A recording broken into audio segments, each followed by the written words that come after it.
नमस्ते सबैजनालाई चक्र तामाङ आफत भगन म चाहिँ पुरै अफ रोड छ क्या यो चाहिँ मकवानपुर जिल्लाको कोकोडे भन्ने ठाउँ हो। अब यो दुईटा होला इन्द्र सरोवर गाउँपालिका र अनि ढुङ्गेटी गाउँपालिकाको बिचमा छौँ होइन। पुरै अफ रोड छ क्या।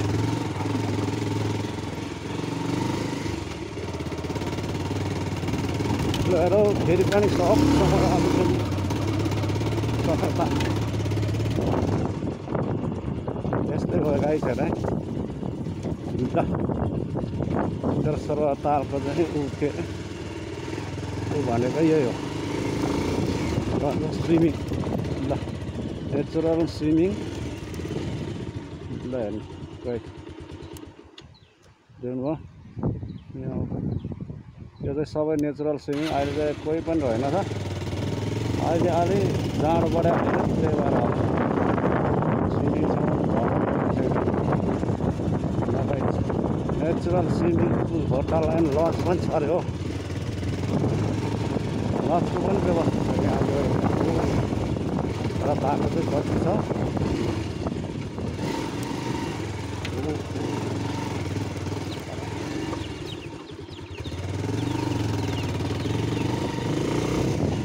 ओइ लामा के छ घोसेजी आसे नै ल एकछिन है त ल ल ल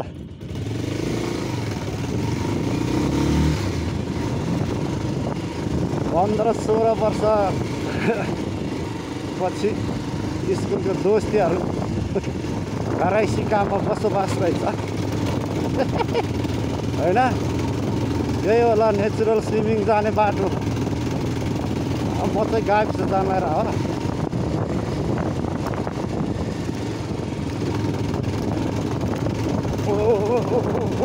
इन्द्र सरोवर गाउँपालिका हार्दिक स्वागत छ। यहाँ देखिरहेछ गाइस मेरो गाविस जाने बाटो चाहिँ। ल यस्तो डेन्जर बाटो छ कि यो के भन्छ यो अब ढुङ्गा सेतोवाला ढुङ्गा छ क्या, यो बालोवाला पनि होइन कि पुरै सेतो ढुङ्गा छ क्या होइन। त्यही भएर चाहिँ अलिकति चिप्लिन्छ बाटो चाहिँ ठिकै हो, धुलोसुलो उठ्दैन। तर अब कच्ची रोड यतिको राम्रो भनेको राम्रै हो, अघिको ठाउँ चाहिँ अलिक उकालो उकालो भएको कारण अप्ठ्यारो हो। लगाइ हाइड्रो पावरको ल 2081 सालको के अरे बाढीले गर्दा चाहिँ सबै बगेको ठाउँहरू चाहिँ यही हो।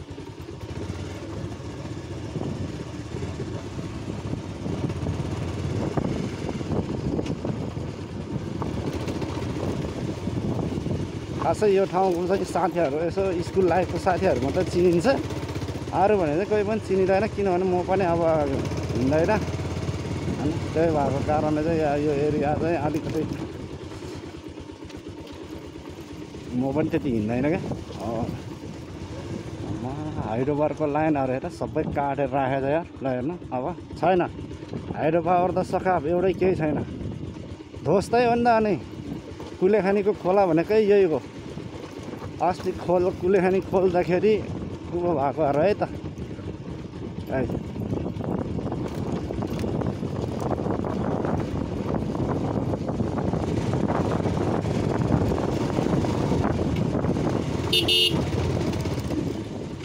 बाटो चाहिँ राम्रै रहेछ यता चाहिँ, तर चिप्लो छ क्या।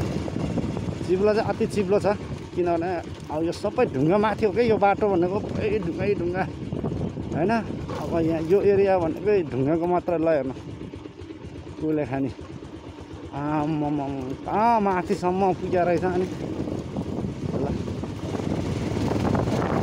राम्रो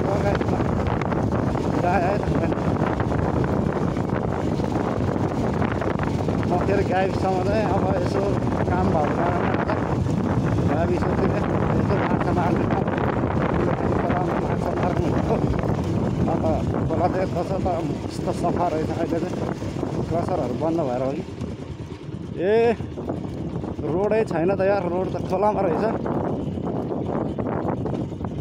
आमा यहाँ नुहाइ धुवाइ गरेर रहेछ यार। है म पानी छिराउने यार।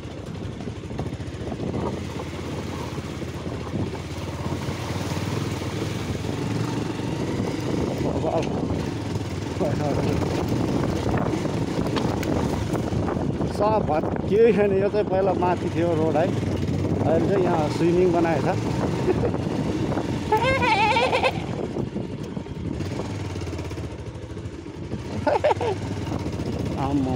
यो चाहिँ यहाँनिर चाहिँ यो अहिले दोधार बसिरहेको चाहिँ पुरै उठ्यो क्या, फुटबल ग्राउन्ड थियो त्यो राम्रो। आमा अहिले त केही पनि छैन यार, केही पनि छैन। बाबा के हो के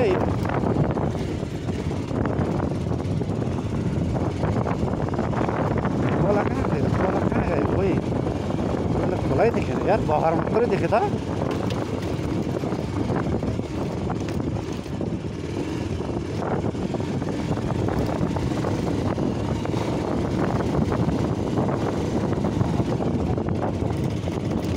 पहिला खोला चाहिँ यहाँ थियो, रोड चाहिँ उता भित्तामा थियो हेर, तर उता चाहिँ गएन त, यता गयो भनेपछि क्षति यताको मान्छेको बढी भएको छ।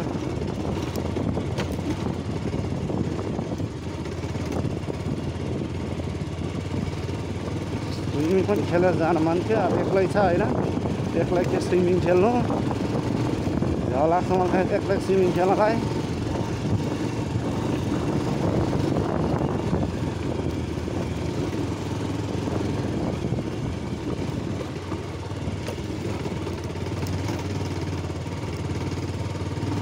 बाबा यो पसल थियो यार पहिला,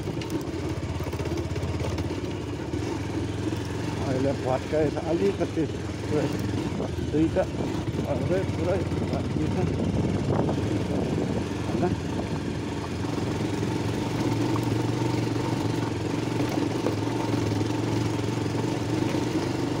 यतिखेरको खोलाले क्षति धेरै त यताभन्दा अझ काभ्रेतिर गएको थियो, नमबुद्ध भयो कि अब त्यसमा यो रोसी खोला साइड होइन। यो चाहिँ कारण किनभने अब यो सबै खोला बढेको होइन कि, खोला भन्दा नै खोलाको सतह त खोलाले काटेर तल लगिसकेको हुन्छ, तैपनि किन भयो यसरी क्षति हुन्छ भने यो क्रसरहरूले यो अब काम लाग्ने जति मात्र आफूले युज गरेर अरू जति खोलामा फालेको कारणले चाहिँ त्यो अब ओछ्याएपछि त त्यसले खोला माथि ल्याउँछ नि त, कारण नै त्यही हो क्या। त्यही कारणले चाहिँ अहिले पहिलाभन्दा धेरै छैन क्या, अहिले बाटै छैन के। अब यो त सधैँ यतिकै हो, त्यो बाटो त कहिले बिग्रिँदैन होइन। यो चाहिँ धेरै वर्षपछि आयो यो बाटो, लगभग छोराले 10 वर्ष भयो भनेपछि ठ्याक्कै 10 वर्षपछि आएको रहेछ यो बाटोमा। आज चाहिँ अब गाडी त गएर चाहिँ अलिकति गरौँ भन्ने छोराको चाहिँ जन्मदाताहरू बनाउनु पर्ने थियो, त्यो कारणले चाहिँ हो।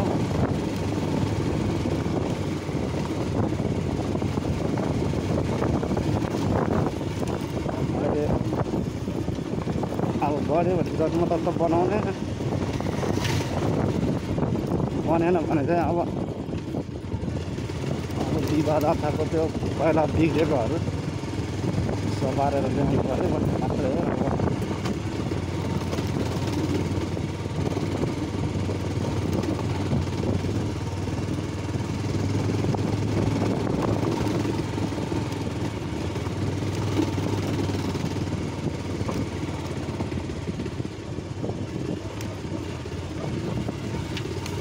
फोन गरेर त मैले बिहान गराएको थियो, अब गाविस पनि आउने बेला भएछ क्या, गाविस छिराउने के भन्दो रहेछ, अब ढाटा खोलेर हेरौँ न के भन्दो रहेछ भन्दा नै अब उहाँले गर्छ। सरकारी निकाय हो है, जो राम्रो खोला थियो के अरे बाटो थियो, अहिले त बगरमा परिणत भइसक्यो केटा साथीहरू।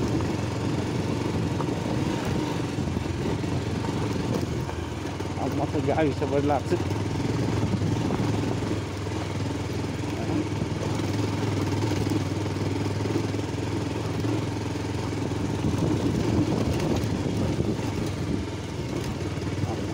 बाटो त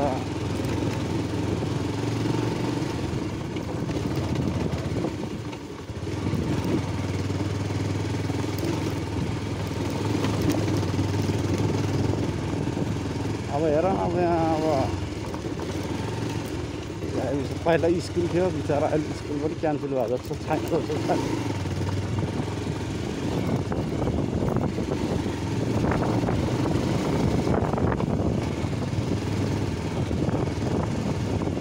ल हामीले गाविस आइपुग्यो है त गाउँपालिका गाविस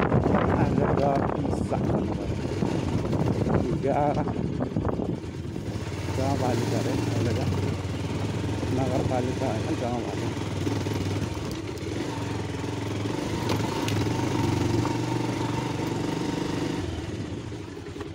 त्यही हो गाविस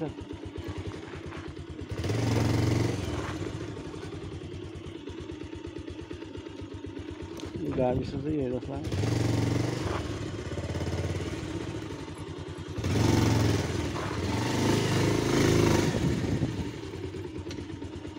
ल गाविस